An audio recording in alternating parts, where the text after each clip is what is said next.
Morning, guys. Welcome to Coffee Chat. Mm-hmm. Wow, what a beautiful, beautiful morning it is, guys. It's like mild. It's not too hot. Got a nice breeze coming in here. Wind chimes kind of singing along. Really, really amazing, beautiful, beautiful day. Well, tell you what, guys, reading three articles this morning. And I'll tell you, some of them, they literally take the cake, and some of them are big time eye openers. Now, the first article I was reading is coming out of California, and apparently, while Biden was out there on the campaign trail in California, one of the Secret Service agents had to literally defend themselves. They were robbed at gunpoint. They pulled out their own firearm, and apparently they discharged their weapon. We're not told about the results of that discharge, whether the person holding them up got shot or anything like that. Now, the thing that really blows me away is this. Here you are in practically, one of the bluest states in the union, of course, and a big stronghold for the Democrats.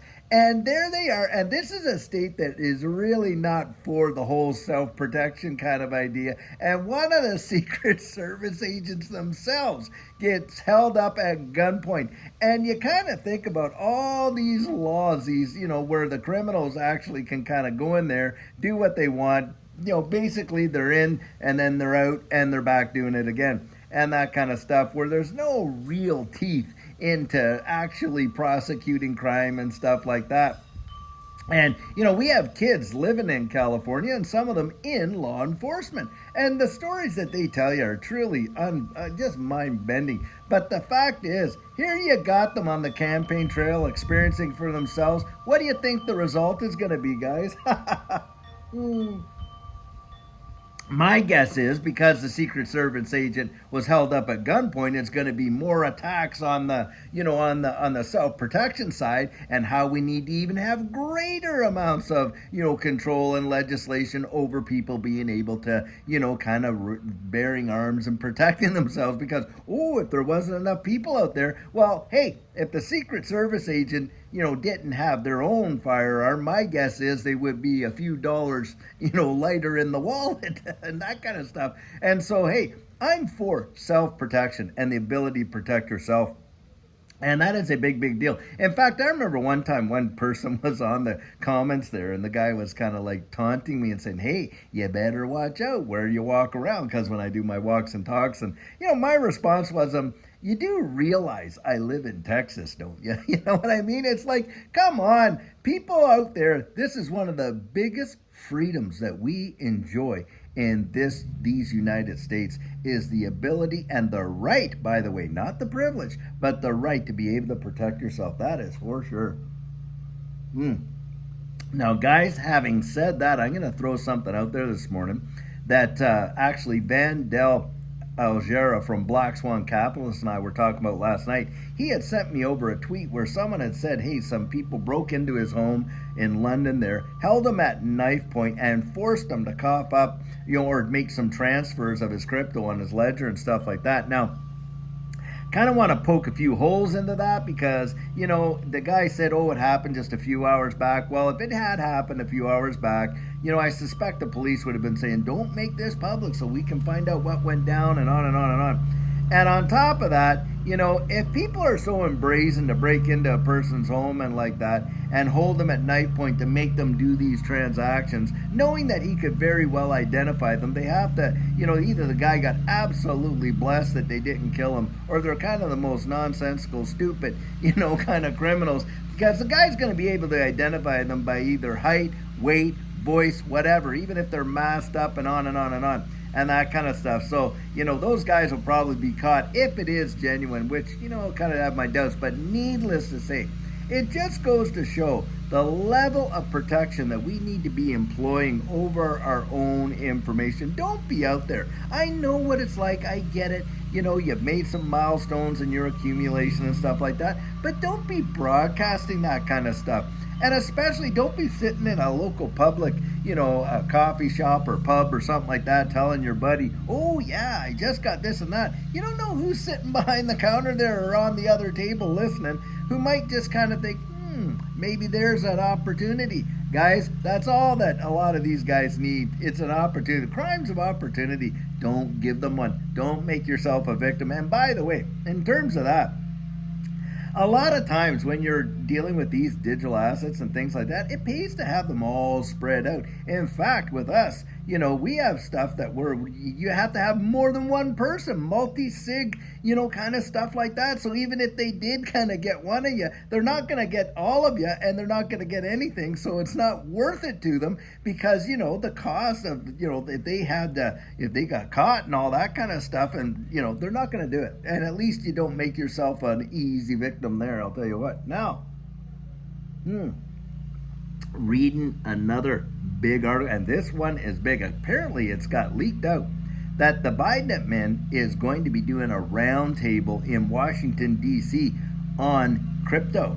And why are they doing it? Because, of course, Biden not too long ago was out there saying how, a lot of these, crypto holders and things like that are just wealthy tax evaders and deals like that. He said that in 2023. Don't forget, that's what their attitude was. Well, now what's he out there doing? Well, because, of course, Donald Trump went out there and he got out there and talked about, how he's going to, support Bitcoin and get behind the crypto industry here in the United States, protecting our self-custody and on and on and on. Well, now the Democrats are rethinking their whole strategy on this. And of course, we saw that in the Financial Innovation and Technology for the 21st Century Act, where 71 Democrats crossed the floor to support this Republican bill. And guys, you're seeing, we now have a big time voice, one that we never had before. And I'll tell you what, just because they come out there and say what you want to hear does not necessarily mean they're going to do what they say. Isn't that the thing? When we're dealing with all these, campaigns and election trail promises and on and on and on. Let's not just get buffaloed. Let's remember who these folks are. Like Elizabeth Warren out there saying, hey, that this space is nothing but a bunch of, tax cheaters and, nefarious people like that. What an insult to the very people that she represents in her constituency who are invested into this space. And look, I've reported every dime of gains I've gotten, and I know a lot of other people have too.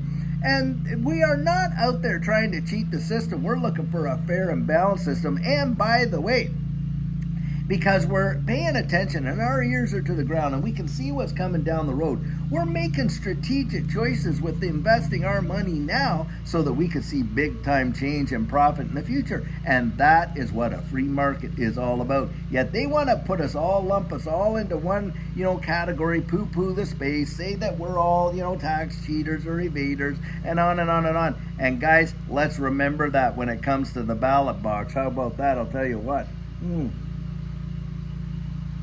And having said that, listen to this. Right now, you're watching the NASDAQ, the S&P, and all these markets are pretty near all-time highs. Yet, retail numbers come out, and what's the retail sales figures? Going way down. Guys, I'm telling you, there's the disconnect right there. It's right in front of our, I don't care what they say, it's right in front of our noses, isn't it? We can see that the economy is disconnected from these markets in a big way. And I'm talking about the real workaday world economy you and I live in. When we go to the grocery store and have to buy our groceries, or we go to the gas pumps paying for gas or paying our electric bill or whatever else. And in fact, they've cut interest rates around the world in different spots. Here in the U.S., they paused it out. Not going to raise them, not going to cut them, but it's coming. I absolutely believe it. They're going to cut. Now, the thing is this. Who are they cutting those rates for? They're cutting those rates for you and I. Are we going to see big drops in our credit card interest rates? Are we going to see, our mortgage rates come down big time? Not on your life. They're not going to do that. These are cuts for these big banksters so they can get in there, literally lap up all of this stuff on the cheap because, people are hurting, right? Guys, don't get buffaloed. This is just a dog and pony show. It's a controlled demolition. They're absolutely consolidating power, accumulating all these things, and get this one.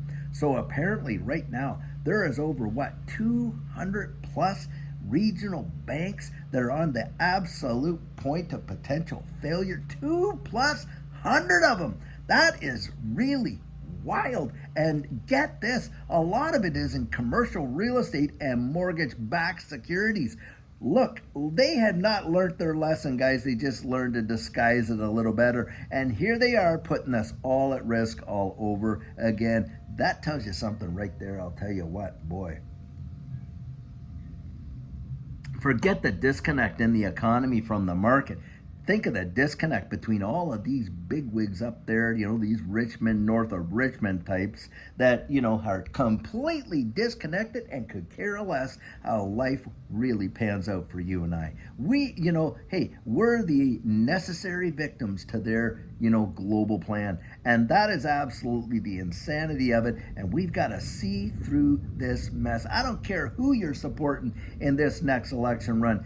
Guys, look, you want to think of, hey, where's it going to end result with me and my family and, my community and my little neck of the woods over here? Because I'll tell you what, they are really crushing it for the middleman, aren't they? I mean, the middle class, and in fact, when you think about that, what is the middle class? What does that represent anymore? I mean, you have people that worked, 15, 20 plus years, really helping a lot of these businesses get to where they are, and then all of a sudden, bang, laid off like that. Look, at a time in life where it's not so easy to replace that jobs, where they got their kids just ready to get into college and on and on and on.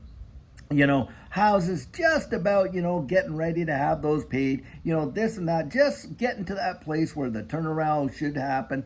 And what happens? They get absolutely taken down at the knees. They're out there literally, having to take 2 and 3 jobs just to replace the one job, having to liquidate various things, sell things, so that they can kind of make it and put themselves in a more secure position, which, by the way, you do what you got to do. You get out there, you really have to fight it. You do what you got to do. I agree with that, having to, cut back and everything. But the thing is this, these guys saw this coming from a ways back. Don't kid yourself. And they had economists, these smart think tank types, knew what was coming and what we would be facing today. And yet they're out there, these big hedge funds, these big banksters, you're talking about the Goldman Sachs and JP Morgans and on, and they're cutting themselves some fat checks to be sure. And yet the rest of us, nope, we're all suffering. But who's in the pockets of all these people up there? You guessed it, it's these guys up there in Washington. Are you kidding me? That have all of this. They're so disconnected from the average citizen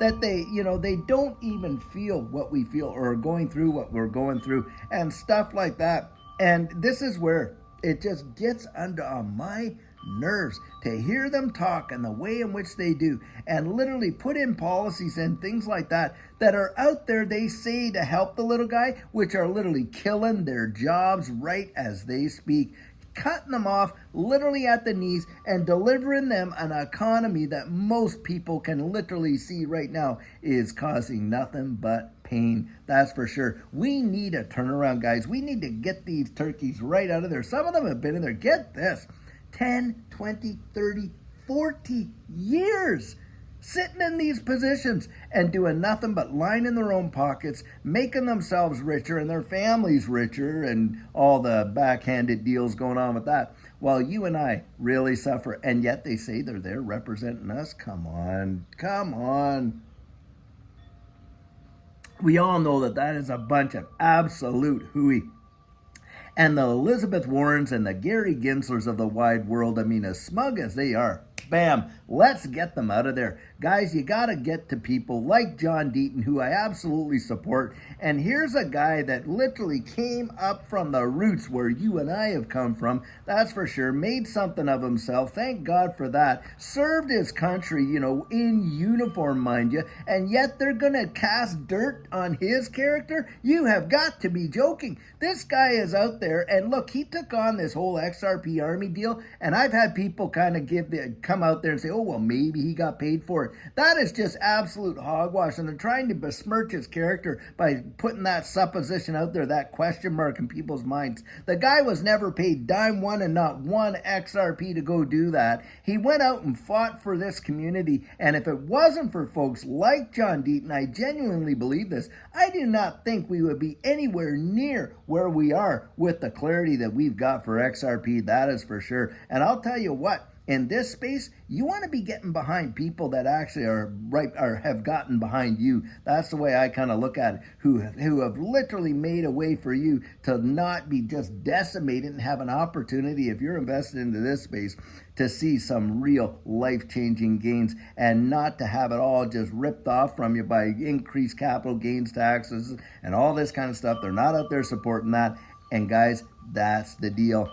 Don't listen to what these guys up there say. Watch what they've done. Watch what they do. And for those that are coming up, we have got a clean house. And so if you're out there in Massachusetts, get behind John Deaton, for goodness sakes. If you're in this space and you believe in what it's all about, get behind those people that believe in it too and are out there supporting you and I. That's how I would look at it right there, I'll tell you. Wow. Guys, it just gets crazier and crazier and crazier as the days go by. That is absolutely for sure. And we need to have our wits about us to be sure, so that we're not victims in this, where we actually not just survive, but we can literally thrive. And boy, I'll tell you what, I sure hope that's going to be your story. So guys, I'll tell you what, until later on today when we have an amazing video for you, have a great one and take care.